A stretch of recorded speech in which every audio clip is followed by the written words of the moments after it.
Michael and Trevor Tolo, Marketing Manager at Solution Systems. And on today's Manufacturing in the Now episode, we're going to be talking about Tesla.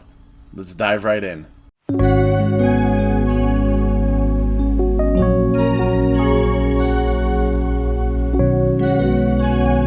I don't know if you heard the news, but Tesla posted record profits again. Here are the numbers according to CNN Business. Forecasted income from analysts surveyed by Refinitiv equals $2.6 billion. Earned adjusted income equals $3.7 billion.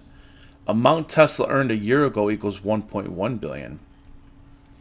This $3.7 billion number is 30% higher than previous record of $2.9 billion Tesla posted in the fourth quarter of last year. What supply chain issues, right? Actually, Tesla is not immune to supply chain issues and recently said that supply chain issues have limited their ability to run their factories at full capacity. How much more capacity could this company actually have? It's actually quite amazing. I remember when Tesla was not invited to the EV-themed White House event that included GM, Ford, and somebody else. Is it time to coin the phrase the Big Four of automotive instead of the Big Three? I think so. Actually, if I'm not mistaken, I believe Tesla's market cap is bigger than either Chevy, Ford, or Chrysler.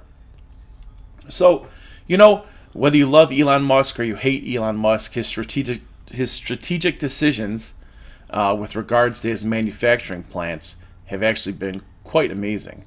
For instance, this latest plant and now Tesla's global headquarters was designed to be far superior to their already advanced automotive plant in Fremont, California.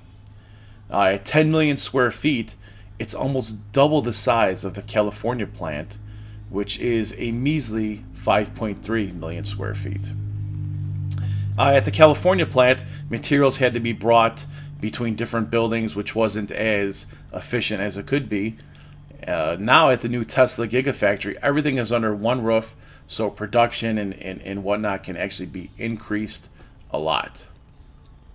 With that said, I'm going to end this short episode with a question, and that question is, will any one of the big three manufacturers be able to surpass Tesla's dominance of electric vehicles within, say, the next 5 years?